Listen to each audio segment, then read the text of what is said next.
新营来看，新营文化中心演艺厅啊，8月20号，礼拜六下午2点半起。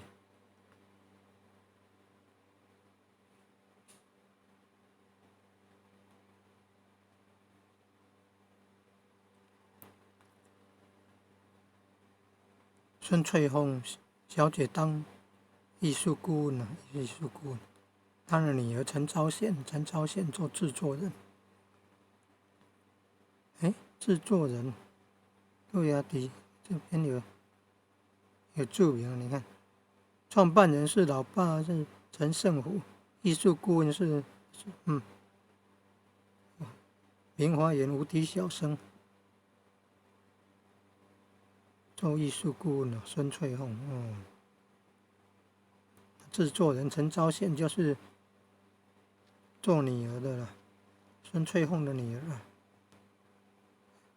陈胜虎、孙翠凤就是夫妻啊。你看现在第2代的优秀，你看陈昭宪做比较现代，制作人了。